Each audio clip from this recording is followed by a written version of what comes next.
자, 이제 우리가 지금 알고자 하는 것은 뭐다? 바로 복음이다. 복음.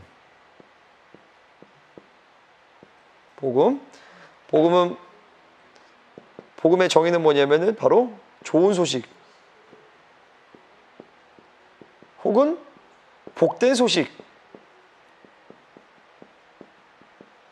그러니까 이 복음을, 이 좋은 소식을 듣기 때문에 이 기쁜 거예요. 복음을 받으면. 야, 이런 엄청난 소식이 있다니. 왜 좋은 소식이냐면 인생사의 모든 문제의 근원이 뭐라고 생각하세요?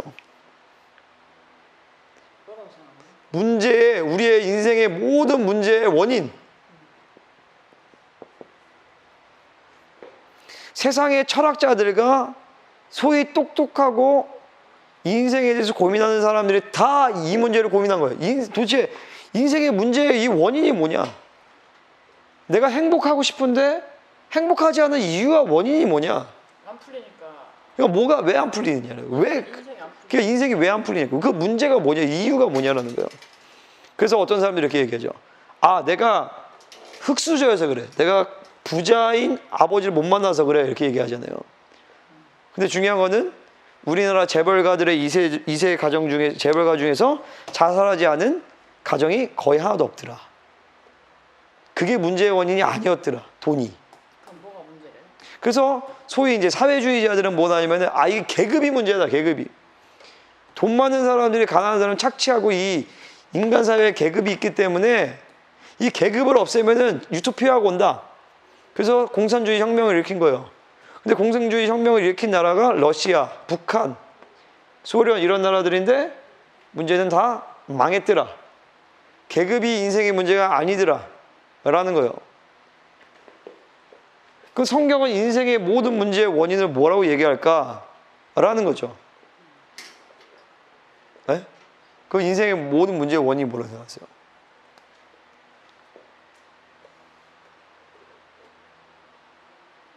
여러 가지겠지만. 이 문제의 원인에 대해서 성경은 아주 간략하게 얘기를 해요. 아주 명료하게. 그 문제의 원인은 뭐냐? 바로 죄 때문이라는 거죠. 죄. 죄로 인하여서 어떤 결과가 일어나게 되냐면은 바로 하나님과의 분리가 일어나요.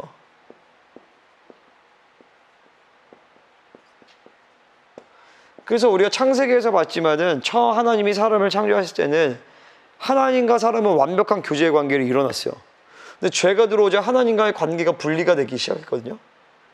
그래서 인간은 하나님의 형상으로 지어져서 하나님과 동행하며 하나님과 같이 살 때 가장 행복하게 되어 있어요. 근데 하나님과의 분리가 시작되니까 이제 하나님의 축복에서부터 끊어지기 시작하는 거예요. 축복이 끊어진 거죠. 끊어짐. 하나님과 분리하니까. 그렇죠. 축복이 끊어진다. 그러니까 이런 거예요. 우리 아버지가 엄청 부자예요. 근데 아버지가 부자여도 그 아버지와의 관계가 끊어지면 아무 소용이 없잖아요. 그렇죠. 그 하나님이 완전한 선과 모든 것들을 다 가지고 계시고 지혜와 풍성한 모든 걸 다 있는데 그 아버지와의 관계가 끊어지니까 축복이 끊어져 버리는 거죠. 그러면서 인생의 문제가 시작이 되는 거예요. 돈이 있건 없건 문제, 건강이 있건 없건 문제. 왜냐하면 인생의 근원적인 죄의 문제가 해결되지 않기 때문에. 그럼 이 복음이 왜 좋은 소식이냐면은 이 죄의 문제를 해결할 방법이 없어요. 인간은. 인간이 죄의 문제를 그러니까 회개를 내가 해도 복음이 없이는 죄가 해결이 안 되죠. 그럼 복음을 어떻게 해야 돼요? 그러니까 제가 설명을 드리잖아요. 그러니까 우리가 회개할 수 있는 것은 이 복음이 있기 때문에 회개가 가능하다는 거예요. 그러니까 죄를 해결할 수 있는 유일한 방법은 이거예요. 첫 번째로는 죄의 대가를 치르는 것. 그렇잖아요. 내가 살인죄를 저질렀어요. 그 죄를 해결하기 위해서는 어떻게 해야 돼요? 살인죄에 대한 처벌을 받으면 돼요. 그럼 내가 교수형에 처해지면 그 죄가 해결이 된단 말이죠. 그죠? 죄의 대가를 치러야 돼요. 그러니까 형벌을 받아야 된다는 거예요. 근데 우리가 가진 이 죄의 대가와 형벌은 뭐냐면은 영원한 불못, 영원한 지옥이에요. 끔찍한 거죠. 이 땅에서의 고통받고 끝나는 게 아니라 죽어서도 영원토록 지옥에서 살 수밖에 없다는 거예요. 이 죄의 문제가.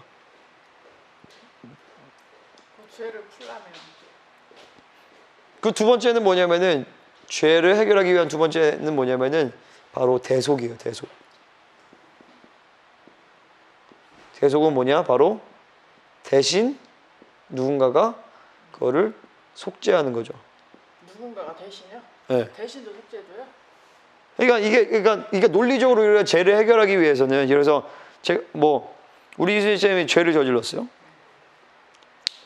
근데 죄를 저질렀는데 이 죄를 공의의 법칙에서 해결하기 위해서는 죄의 대가를 형벌을 받든지, 아니면 누군가가 대신해준다고? 그 죄를 대신, 그런 것도 있어요? 그런 건 없죠. 이 나라 법적으로는 없죠. 이 나라 법적으로는 없는데 하나님의 법 안에서는 이게 되는 거예요. 그러면 누가 대신 속죄할 수 있냐면은 조건이 있어요. 조건. 첫 번째 조건은 뭐냐면은 죄가 없어야 돼. 이 속죄하는 사람이. 예를 들어서 이수님께서 죄를 저질러하고 죄를 저질렀는데 최은돈 성도님을 대신 속죄를 하려고 그래요. 대신. 그럼 제가 죄가 없어야 돼. 근데 죄가 없지 않잖아요. 문제는. 그러면 그러니까 죄가 없어야 되고, 또 두 번째는 뭐냐면은 가치가 있어야 돼. 가치가. 불가능하지. 그러니까. 이순재 집사님 죄를 저질렀으면 최소한 이순재 집사님 정도의 가치는 있어야 돼. 예를 들어서 내가 죄를 저질렀는데 죄 없는 그 개 이름 뭐죠? 서리. 최순 선생님 죄를 저지른 죄 없는 서리를 대신 죽인다라고 해서 해결 안 되는 거예요. 왜냐하면은 개랑 사람을 어떻게 비교할 수가 있어요? 사람은 하나님의 형상이거든요. 그러니까 가치가 있어야 돼. 그러니까 그러려면은 최소한 인간은 돼야 돼. 인간이. 응? 죄가 없어야 되고. 그러니까 죄가 없는 사람이 없잖아요. 없죠. 그러니까 하나님 그분 자신이, 아까 좋은 소식이 뭐에 대한 거라고 했어요? 예수님에 대한 소식이랬죠.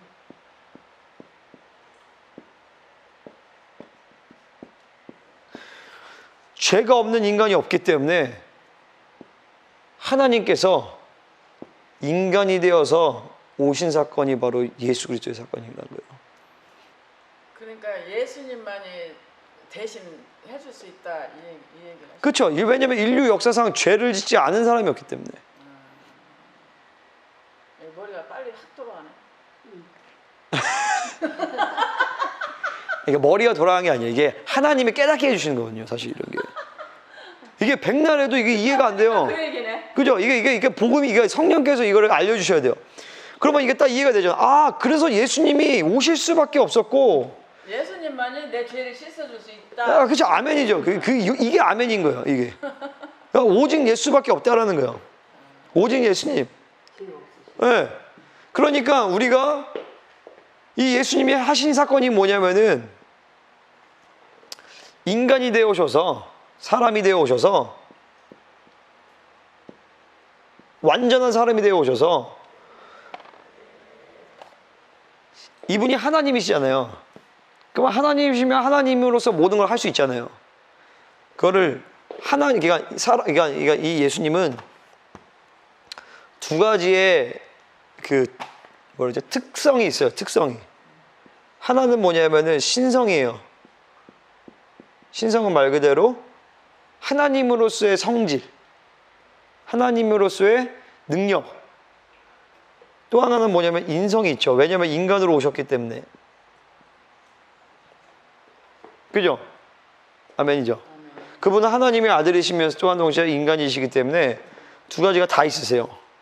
근데 중요한 거는 그분이 인간으로 오셔서 신성을 본질은 가지고 오셨지만은 신성의 특권은 사용하시지 않은 거예요.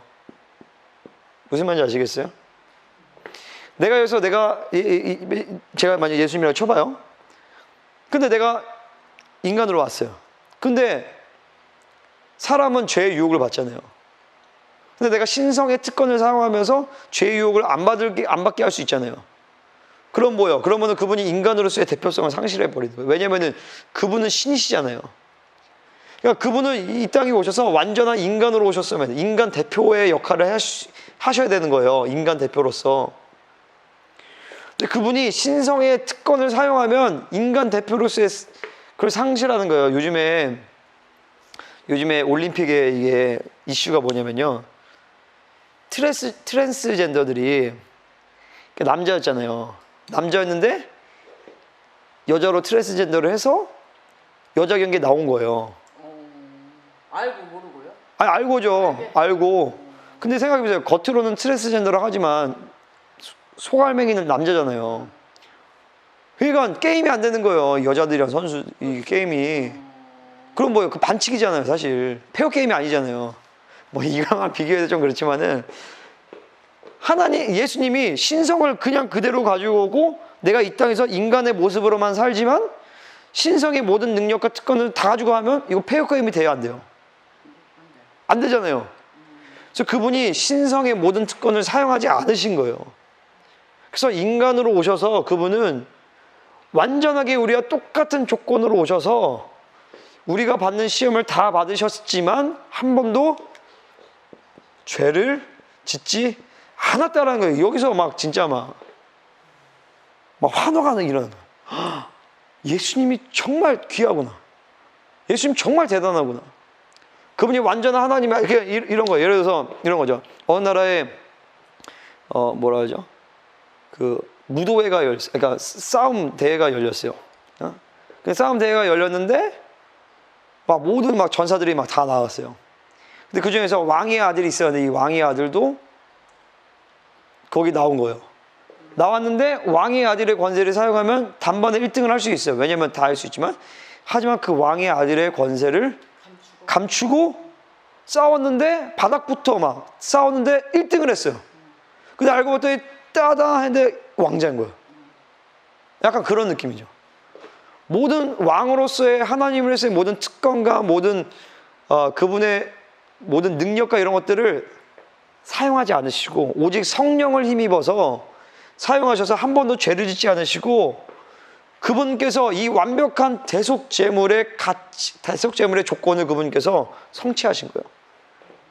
그래서 우리가 이 모든 문제의 원인이 죄인데 이 죄를 그분께서 다 뒤집어 쓰고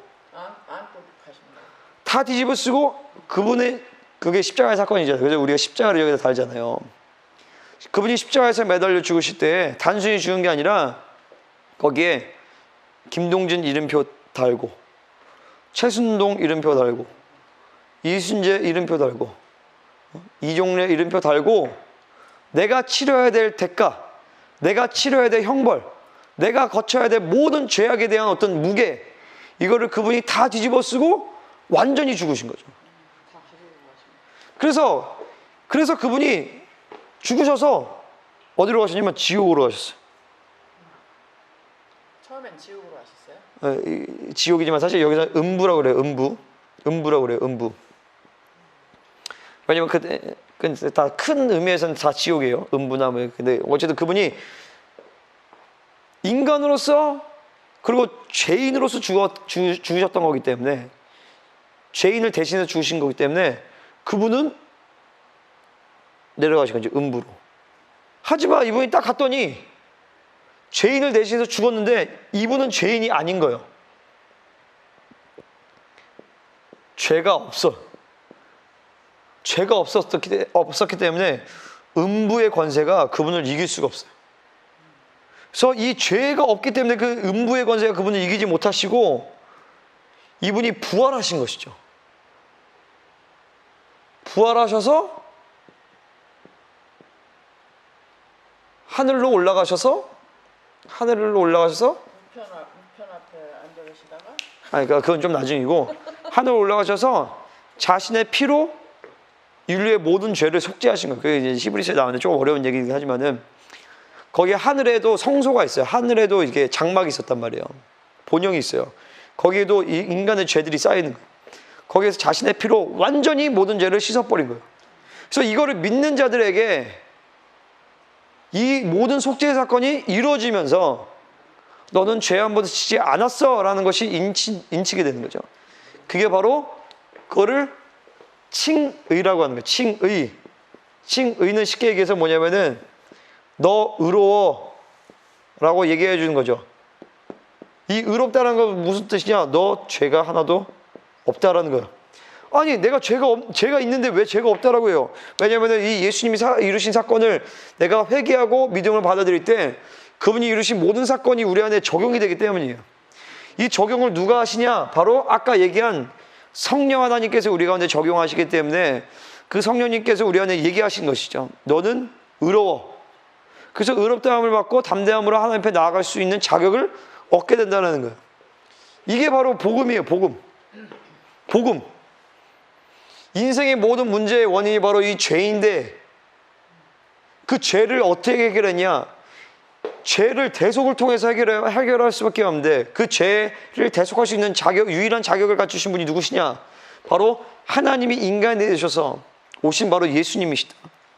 그 예수님께서 그분이 신성과 인성을 가지고 계시고 그분은 신성의 모든 특권을 보류하시고 그분은 완전한 인간으로서 성령을 힘입어서 죄를 한 번도 짓지 않았다는 것을 인정받으시고 그분께서 그 모든 인류의 죄를 다 뒤집으시고 죽으시고 부활하심으로 말미암아 우리의 모든 죄를 다 씻으시고 해결하셨는데 이 사건을 내가 믿음으로 받아들일 때에 그냥 내가 믿는 게 그러니까 성령께서 이 사건을 내가 믿을 수 있도록 도와주세요.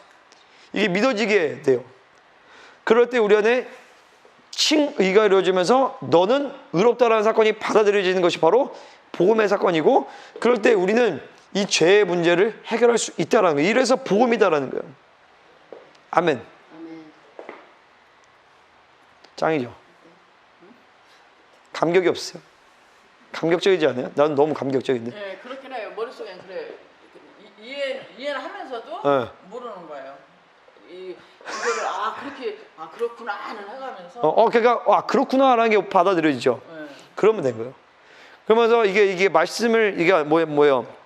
예수님께서 부활하신 다음에 제자들이 엠마오 지역으로 가는 제자들을 만나세요. 근데 예수님이 막 이런 복음에 대해서 설명을 하세요.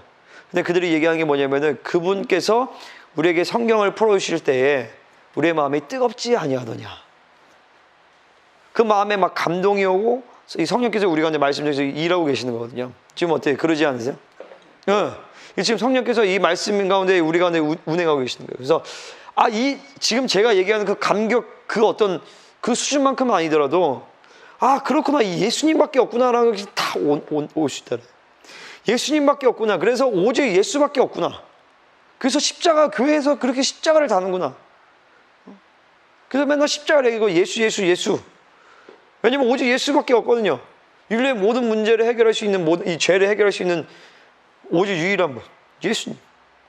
이 예수 외에는 구원받을 길이 없고 이 하나님과의 이 의를 해결하게 되니까 칭의를 받아서 의를 해결하죠. 이건 죄가 없다는 거잖아요. 이러니까 다시 아까 분리됐던 하나님과의 관계가 다시 해결이 되고 끊어졌던 축복의 문들이 다시 열리기 시작한다는 거예요. 그러니까 인생의 문제들이 해결되기 시작하는 것이죠. 이게 눈에 보이는 영역으로 드러날 수도 있고 뭐 나중에 되면 드러나기도 하겠지만 어쨌든 본질적으로는 이 죄의 문제가 해결되니까 기쁜 거예요. 죄와 상처의 문제가 해결이 되니까. 아멘. 오늘 여기까지 하도록 하겠습니다.